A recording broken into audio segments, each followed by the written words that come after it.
नमस्कार, स्वागत है आप सभी का आपके अपने चैनल एस्ट्रोलॉजी लर्नर पर। आओ ज्योतिष सीखे की श्रृंखला में आज हम आपके बीच में लेकर उपस्थित हैं लाल किताब और छठे भाव में सूर्य का फल और उपाय।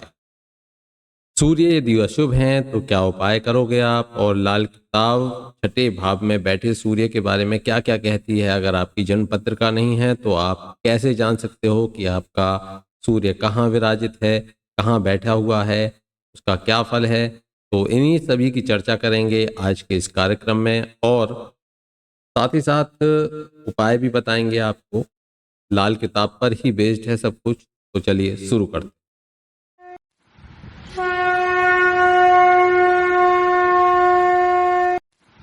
यदि किसी जातक अथवा जातिका के छठे भाव में सूर्य बैठा हुआ है, मेरी बहुत सारी वीडियोस हैं जिनमें आप ये जान सकते हो कि आपका सूर्य छठे भाव में बैठा है, कैसे पता चलेगा, आप उनको देख सकते हो। यदि छठे भाव में सूर्य किसी का बैठा हुआ है तो उसके बारे में लाल किताब कहती है कि जो तरसे न रोजी को पत्थर का कीड़ा, माथे की तेरी को धो कौन दे।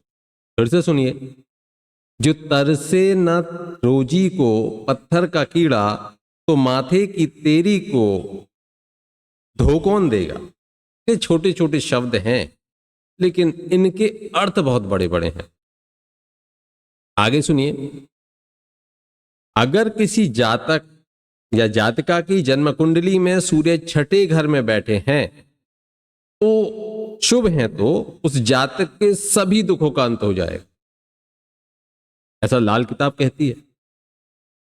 ऐसे व्यक्ति का स्वास्थ्य हमेशा अच्छा रहेगा, उत्तम रहेगा। उद्योग धंधों में बात करें तो बड़ा ही अच्छी उन्नति करने वाला होता है, उत्कर्ष उन्नति कहेंगे हम इसको। नौकरी के योग भी बड़े अच्छे होते हैं, उसको अच्छी अच्छी नौकरियां उसको प्राप्त होती रहती। अपने दुश्मनों को नष्ट करके, दुश्मनों का नाश करके ऐसा व्यक्ति विदेश यात्राएं भी खूब करता है। खूब योग होते हैं विदेश यात्राओं, नए नए पद सृजित करता है, नए नए पद उसको प्राप्त होते हैं। अगर ऐसा जातक या जातिका औषधि निर्माण में जाए तो उसे वहां बड़ी अच्छी सफलता मिलती है।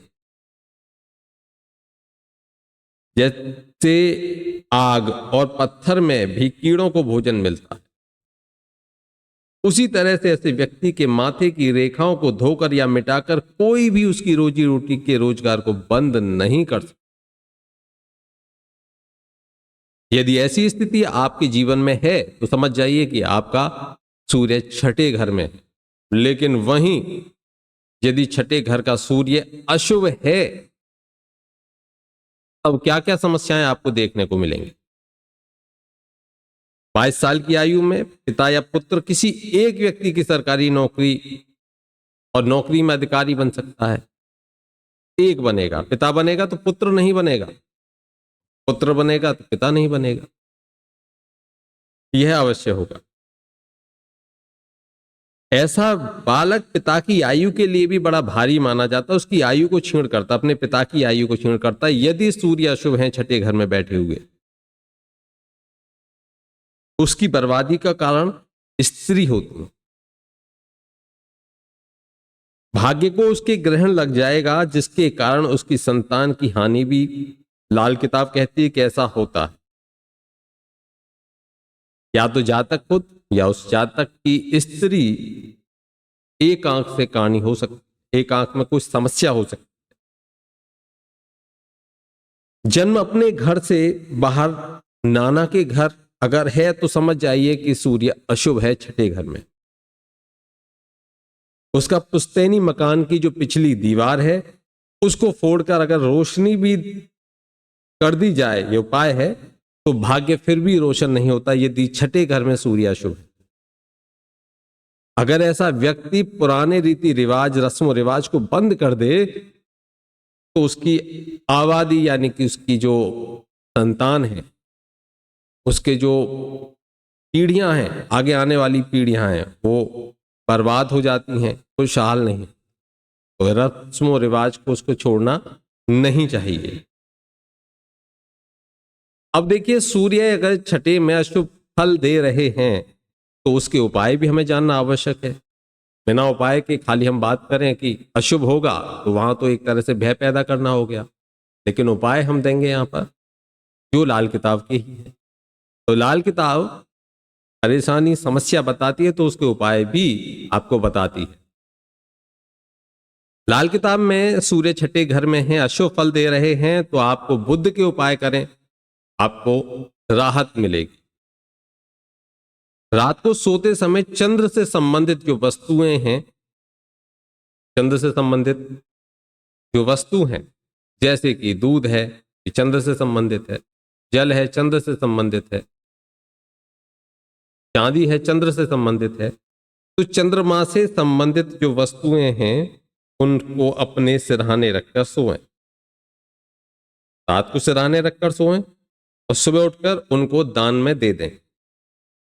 ऐसा करें क्योंकि बुध चंद्रमा सूर्य के मित्र हैं और पिता को दीर्घायु करने के लिए, क्योंकि यहां पर यह बताया कि पिता की आयु को क्षीण करता है, तो पिता को दीर्घायु करने के लिए धर्म स्थान में कुत्ते की खुराक के बराबर दान करें।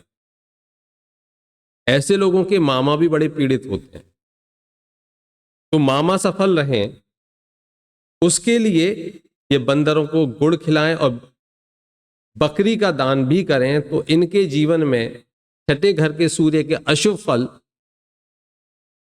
समाप्त हो जाते हैं, इनको राहत मिलती। ये था छठे घर में सूर्य हैं तो क्या शुभ फल होंगे, क्या अशुभ फल होंगे, लाल किताब का उपाय। लाल किताब क्या कहती है सूर्य के बारे में, छठे घर में सूर्य है, हमने चर्चा की। आगे हम बात करेंगे यदि सूर्य 7वें भाव में है तो लाल किताब क्या बताती है और क्या अशुभ होने पर क्या उपाय बताती है, उसके बारे में भी चर्चा करेंगे। तो आगे तैयार रहें, जिनका भी 7वें भाव में सूर्य है वह अवश्य देखें और आप सभी शेयर करें एक दूसरे को, कमेंट बॉक्स में कमेंट करके हमें अपना फीडबैक दें, लाइक करें, शेयर करें एंड सब्सक्राइब। धन्यवाद। जय श्री कृष्णा, राधे राधे।